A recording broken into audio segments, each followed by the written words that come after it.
இங்க ஒருத்தர் இருந்தார், பேசியே ஆகணும். இதுவரைக்கும் பேசாத இருந்தார்.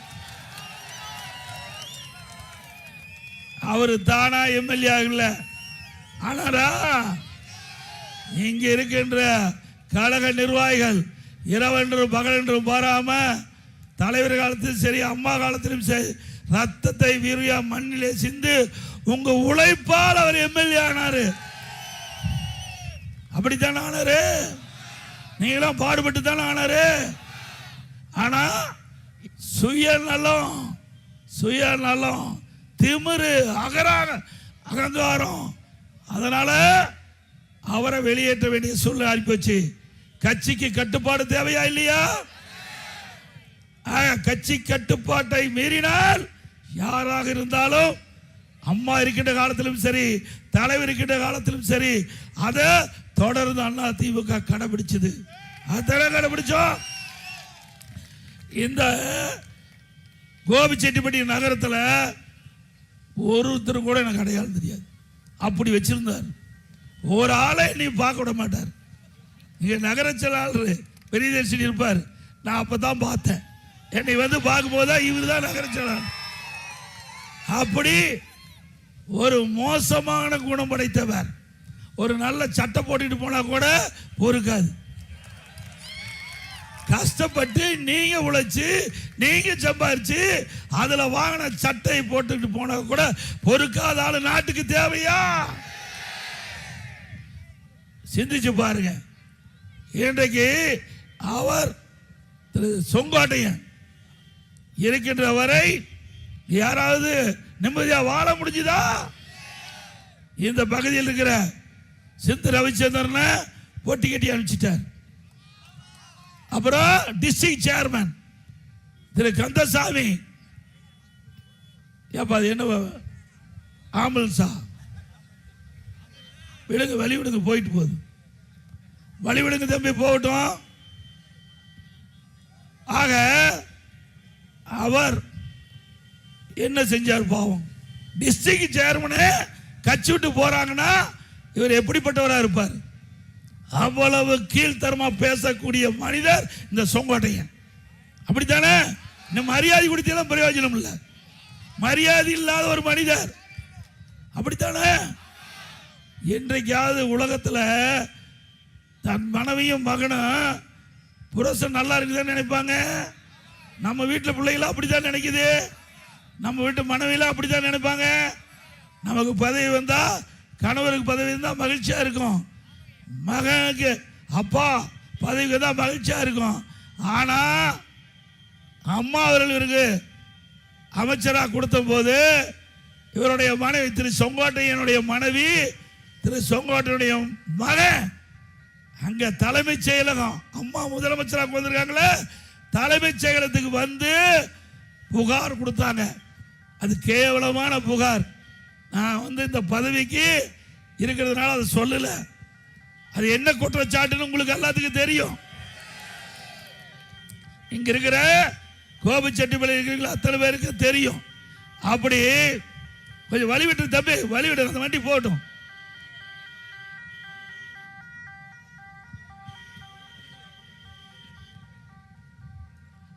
ஆக ரெண்டு பேரும் நான் கீழே தான் இருக்கிறேன்.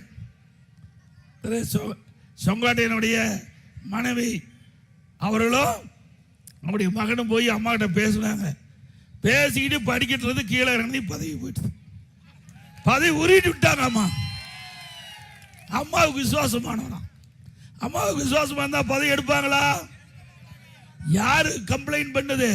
இங்க நகர செயலாளர் கம்ப்ளைண்ட் பண்ணல, ஒன்றிய செயலாளர் கம்ப்ளைண்ட் பண்ணல, தொகுதியில் இருக்கிற மக்கள் கம்ப்ளைண்ட் பண்ணல, தன்னுடைய மனைவி மகன். அப்படி ரெண்டு பேரும் இவர் மேல புகார் கொடுத்து, அது என்ன புகார்னு நீங்களே தெரிஞ்சுக்க. இவர் எப்போ ஏற்பட்ட ஆள் உங்களுக்கு தெரியும், தெரியுமில்ல? அதை நான் சொல்லக்கூடாது, ஏன்னா என்னுடைய பதவிக்கு அது சரியா இருக்காது. ஆக அந்த புகார் கொடுத்த உடனே அம்மா உடனடியா நீக்கிட்டாங்க. பிறகு என்னை அழைச்சி சொன்னாங்க, இப்படிப்பட்ட ஆளு கட்சியில் வச்சிருக்கதே தப்பா போச்சு.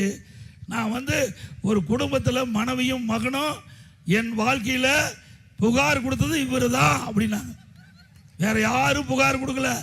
யாரு ஒரு கிளை செயலாளர் மேல கூட அவருடைய மனைவியும் மகனும் கொடுக்கல. வேற எந்த ஒரு கட்சியுடைய பொறுப்பு இருக்கிறவங்க மீது அந்த குடும்பத்தை சேர்ந்து புகார் கொடுக்கல. ஆனா ஒரு அமைச்சரா இருக்கிறவரு, பல முறை எம்எல்ஏ இருந்தவர், அவர் மீது அவருடைய மனைவியும் மகனும் வந்து புகார் கொடுக்குறேன்னா இவரெல்லாம் மோசமான மனிதர்னு அம்மா சொன்னாங்க.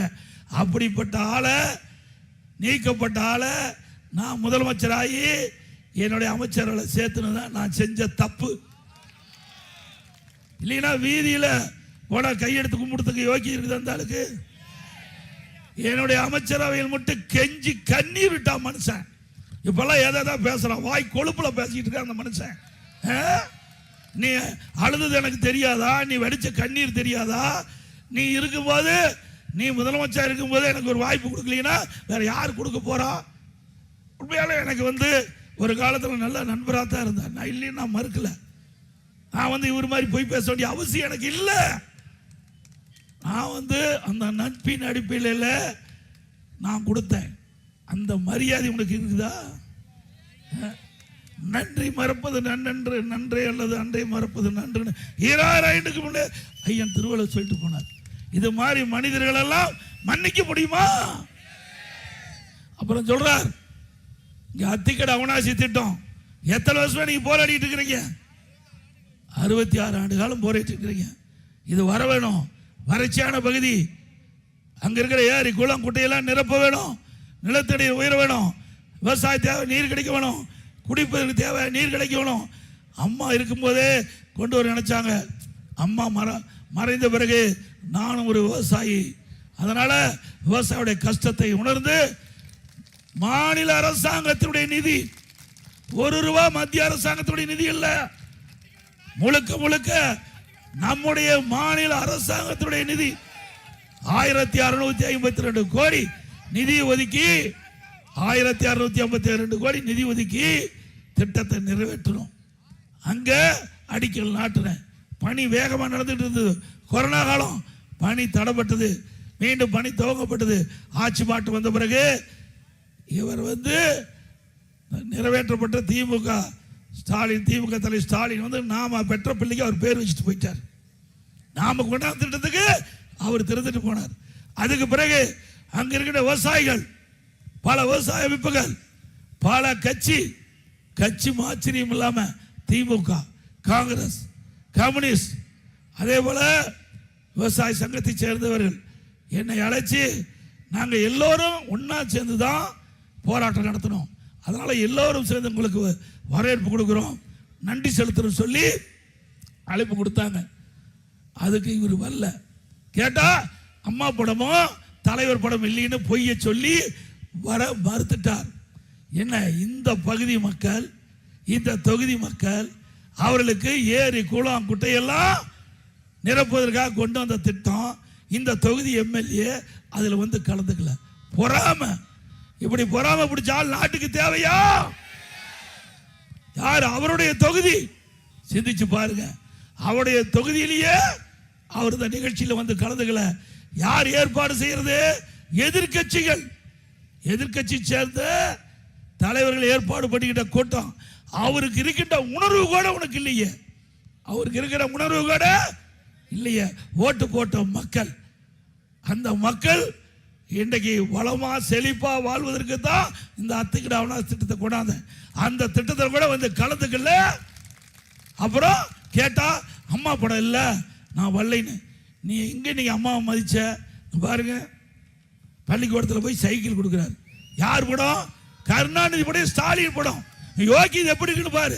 செங்கோட்டையனுடைய யோகி இது பாரு. இந்த பக்கம் கருணாநிதி படம், இந்த பக்கம் ஸ்டாலின் படம். கருணாநிதி படம், ஸ்டாலின் படம் சைக்கிள் கொடுக்கறதுல. இவர் நாட்டு மக்களுக்கு நன்மை செய்யறவரா? அப்பவே பிடிஎம்க்கு போயிட்டாரு. நான் கண்டுபிடிச்சிட்டேன், நீ திமுகவுடைய உளவாளியா இருப்பதுன்னு கண்டுபிடிச்சாச்சு. என்னைக்கு திரு கருணாநிதி படத்தையும் திரு ஸ்டாலின் படத்தையும் போட்டுட்டு போய் நீ விலையில்லா சைக்கிள் மாணவி கொடுத்தியோ, அப்பவே உன்னுடைய முகத்தை கண்டுபிடித்து விட்டோம். நீ சரியான ஆள் இல்ல, அண்ணா திமுக விசுவாசி இல்ல, அண்ணா திமுக உள்ளே இருந்து குழி தோண்டி புதைக்கின்ற ஒரு உளவாளியாக இருக்கிறது கண்டுபிடிக்கப்பட்டு விட்டது. ஆகவேதான் அடிக்கடி ஸ்டாலினை சந்திக்கிறது. சட்டமன்றத்தில் ஒரு வார்த்தை கூட திமுக ஏத்து பேசுறதே கிடையாது. திமுகவை ஆக மனசுக்குள்ள இருக்கிறதெல்லாம் இப்ப கக்கிட்டு இருக்காரு. இவரை வச்சிருக்கலாமா? நல்லா சத்தமா சொல்லுங்க. ஆக இப்படிப்பட்ட ஆள் மன்னிக்க முடியாத ஆள்.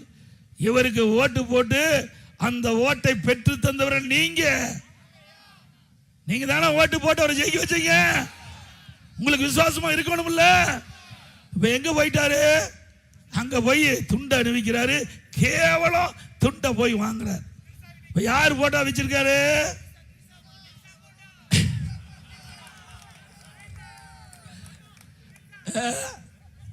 அதுல எல்லாம் கை தேர்ந்தவர். சேர வேண்டிய இடத்துல தான் சேர்ந்திருக்காரு. ஆக நீ என்னை பத்தி கேவலமா பேசுற. திரு செங்கோட்டையன் அவர்களே, நீ 100 நாள் ஜெயில் இருந்துட்டு வந்திருக்கிற. வந்துட்டு இருந்தார்ல, நீ யோகியமானாலா?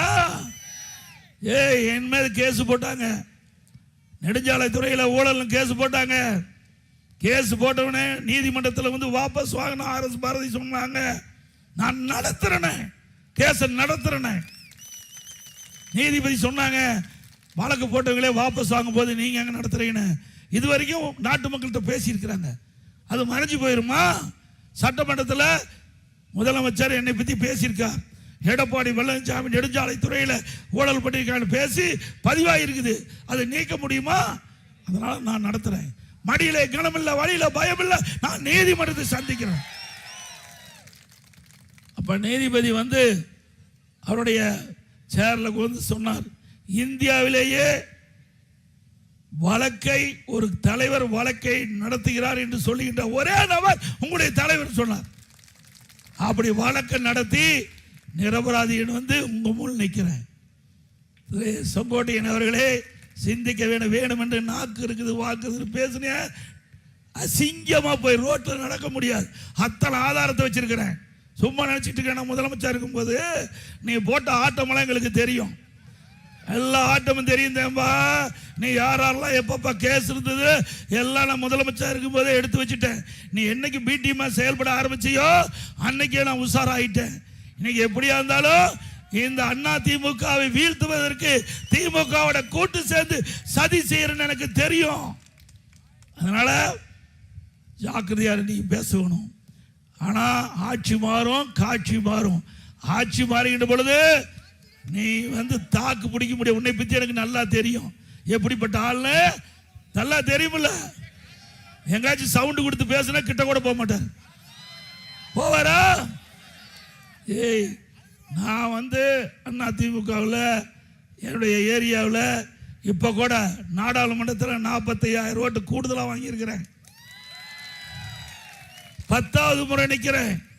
10வது முறை நின்று 45,000 ஓட்டு. 2024 நாடாளுமன்ற தேர்தல், 2021 சட்டமன்ற தேர்தல், 9வது முறை நிற்கும் போது 10வது முறை நிற்கும் போது 94,000 ஓட்டு வித்தியாசம் ஜெயிச்சிருக்கிறேன். இப்ப நடக்கிற தேர்தல் 1 லட்சம் ஓட்டுல ஜெயிப்பேன். உன்னால சவால் விட முடியுமா? மக்களிடத்தில் என்ன அன்பு, குடும்பத்தில் ஒருவனை என்ன பார்ப்பாங்க. இன்றைக்கு ஒவ்வொரு குடும்பத்திலையும் என்னை ஒரு குடும்பத்தில் ஒருவனாக பார்த்து என்னுடைய தொகுதி வாக்காளர் மக்கள் எங்களுக்கு இந்த வாய்ப்பை கொடுப்பாங்க. மக்கள் நான் நீதிபதியா அந்த அந்தஸ்துல பார்க்கிறேன். என்னுடைய மக்களை நீதிபதி அந்தஸ்துல பார்க்கிறேன். உன்னுடைய மக்களை அடிமையா பார்க்கிறேன். உன்னுடைய மக்களை அடிமைத்தனமா வச்சிட்டு இருக்கிற எங்களுடைய ஒன்றியச்சால், நகரச்சால், பேரூராட்சியால் தனி சுதந்திரமா செயல்படுவாங்க. யாருடைய கட்டுப்பாட்டிலும் கிடையாது. இங்க அப்படியா இருக்குது. சில ஒன்றியச்சால் இப்பதான் உங்ககிட்ட போட்டோ எடுக்கிறேன். எப்படி பொதுச் செயலாளர்கிட்ட இப்பதான் போட்டோ எடுக்கிறேன்னா எப்படி கட்சி வச்சிருக்காரு பாருங்க. எவ்வளவு மோசமான ஆளு, கொடுமையான ஆளு. பச்சையா பேச ஆரம்பிச்சிருவேன். என்னுடைய பதவி இருக்கிறதுனால அடக்கி வாசிக்கிறேன். திரு செங்கோட்டையன் அவர்களே, நான் எப்பேற்பட்டவனு உனக்கு தெரியாது. என்னுடைய முகம் ஒரு பக்கம் தான் பார்த்துருக்கிறேன், இன்னொரு பக்கம் பார்த்ததில்லை. நான் எதுக்கும் துணிஞ்சுவேன், நல்லா ஞாபகம் வச்சுக்க. எதை பற்றியும் கவலைப்படாதவன். திரு ஸ்டாலினுடைய இதிலே விரல் விட்டு ஆட்டுவேன். என்னுடைய கேள்விக்கு அவரே பதில் சொல்ல முடியாம தடுமாறி கொண்டிருக்கிறார். எவ்வளவு பெரிய கட்சி, இன்றைக்கு தாய் இல்லாத பிள்ளை மாதிரி நாம் இருக்கிறோம். இப்பேற்பட்ட கட்சியை உடைக்க எவ்வளவு முயற்சி செஞ்சாங்க, நீ அதுக்கு எவ்வளவு துணை போன எல்லாமே தெரியும். தெரிஞ்சு உன்னை நான் வச்சுக்கிட்டு தான் இருந்தேன். ஏன்னா ஆக ஒரு பண்பா இருக்கணும், ஒரு மக்களிட பண்பா இருக்கணும். ஒரு கட்சி தலைவர் எப்படி பேசுறன்னு வரையறை முறை செய்யணும். அதை விட்டுட்டு வாய்க்கு வந்த மாதிரி சொந்த பிரச்சனைகளை வேணுன்னு திட்டமிட்டு ஒரு தவறான கருத்து. இதுக்கு எனக்கு பக்கத்தில் பல கோடி ரூபாய்க்கு எங்கே மில்லு இருக்குதான், எங்கள் சம்மந்தி ஃபேக்ட்ரியா, அவர் எங்காச்சும் சண்டை பண்ணி விட்டுறாத. அவர் 1997 கட்டி வச்சிருக்காரு. 1900 எங்க பையனுடைய சகல அவர் 96 கட்டி ஓடிட்டு இருக்குது. அப்ப எங்களுக்கு அவருக்கு சம்மதம் இல்லை. 20 வருஷம் கழிச்சு தான் என் பையனுக்கு கல்யாணம் பண்ண. அந்த சொத்தை பரவாயில்ல சொல்லு, அப்பதான் கடன் கொடுப்பான். கடன் கொடுக்குறவங்க கூட இப்பெல்லாம் எடப்பாடி பழனிசாமிக்கு பணம் கேட்டால் கொடுக்க மாட்டேங்கிறான். இந்த ஃபேக்ட்ரி இன்னும் 2 ஃபேக்ட்ரி சேர்த்து சொல்லு, நல்லா இருக்கு. ஏன்னா நமக்கு அப்பதாங்க பெருமை. ஏதாவது ஒரு 4 பேருக்கு கடன் வாங்கி கட்சிக்காரனுக்கு கொடுக்கணும்ல. நீ ஓட்டு வீட்டுல இருந்து எப்படி பங்களா கட்டின, கோபிச்செட்டிப்பாளையம் தெரியுமில்ல? 30 ஏக்கரால் எப்படி காலேஜ் வந்தது, கதிர் காலேஜ் எப்படி வந்தது, என்ன மரம் காய் காய்ச்சுதா, பறிச்சியா? சொங்காட்டியன் அவர்களே, நான் வடக்க தேவை, உனக்கு வயதுக்கு தகுந்த மாதிரி பேச்சு தேவை. என்னால் விசில் அடிக்கிறது போனால் அப்படித்தான் பேச்சு வரும். பேச்சு இருக்கிற இடத்துல இருந்தா நல்ல பேச்சு வரும். ஆனா இடம் மாறினா அதுக்கு தகுந்த மாதிரி தான் அந்த கருத்து வெளிப்படும்.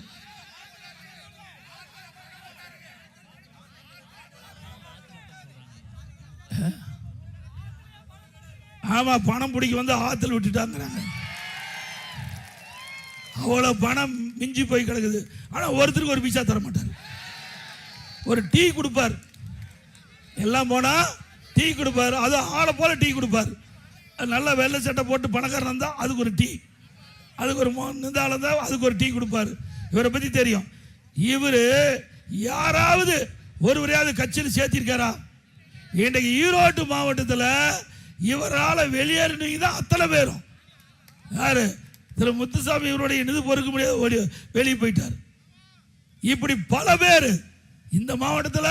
சிந்து ரவிச்சந்திரன், அப்புறம் மாவட்ட டிஸ்ட்ரிக்ட் சேர்மன் தோப்பு வெங்கடாச்சலம், அவரும் இப்படியெல்லாம். இவர் யாரையும் வளர விட மாட்டார்.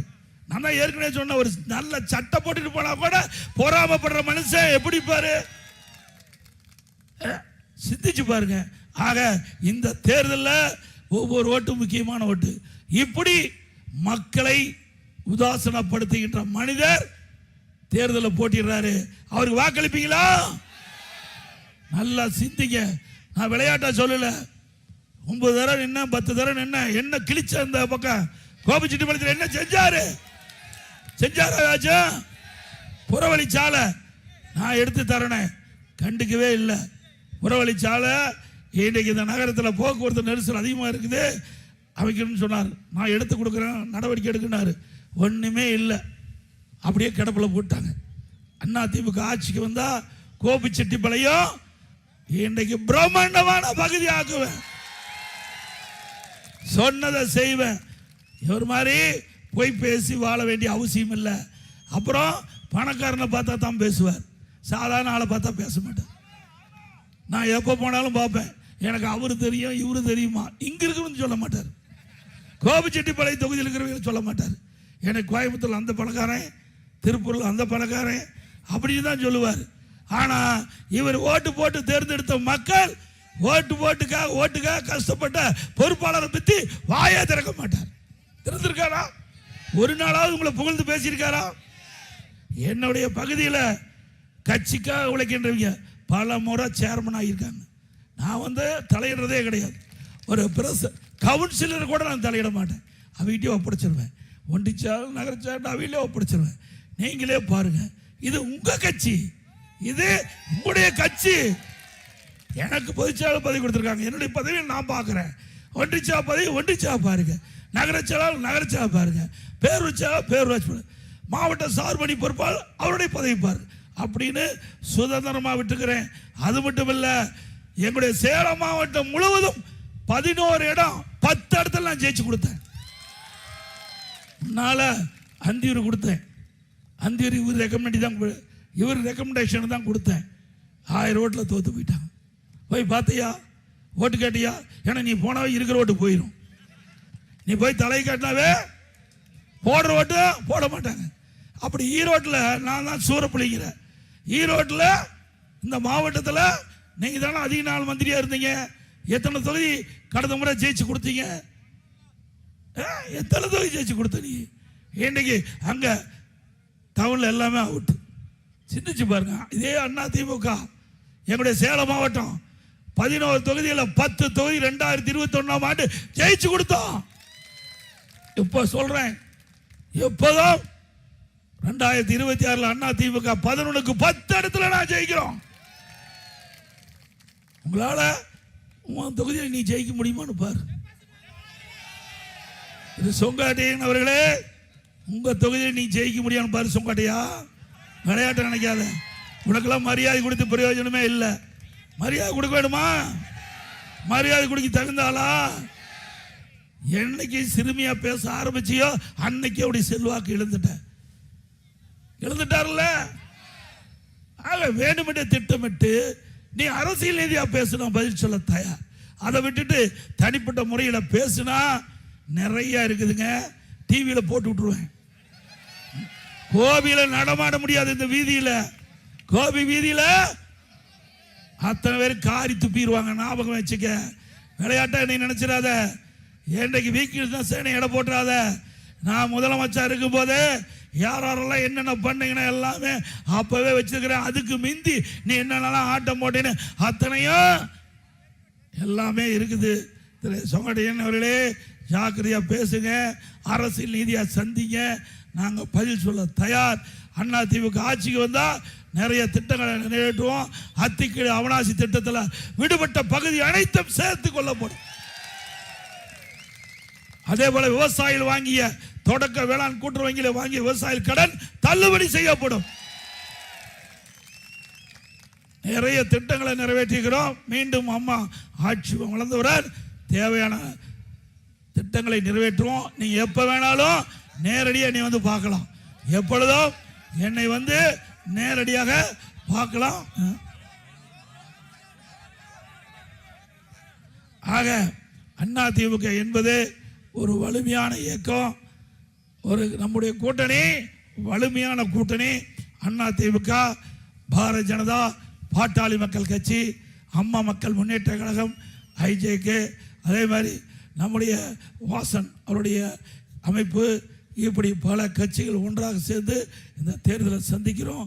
இந்த தேர்தல் மிக மிக முக்கியமான தேர்தல். இதில் பல கோரிக்கை கொடுத்துருக்குறீங்க. விவசாயிகளுக்கு நெல் கொள்முதல் நிலையங்கள் வேணும் கேட்டிருக்கிறீங்க. அதை ட்ரெய்லர் மூலமாக அமைச்சு கொடுக்கப்படும். கோவை கிரிப்பெல்லாம் ஓடை தூர்வாரி கழிவுநீர் சுத்தமாக அது சுத்தகரிக்கணும், அதை செஞ்சு கொடுக்கப்படும். ஈரோடு நம்முடைய கோபிச்செட்டிப்பாளையத்தில் இருக்கிற மருத்துவமனை சிறந்த மருத்துவமனையாக மாற்றி கொடுக்கும். அனைத்து வசதியும் கூடிய மருத்துவமனையாக ஆற்றி கொடுக்கப்படும். இந்த கோபி சட்டமன்ற தொகுதி நிச்சயமாக என்னுடைய எடப்பாடி சட்டமன்ற தொகுதியோட கூடுதலான வசதி நாங்கள் செய்து கொடுப்போம்.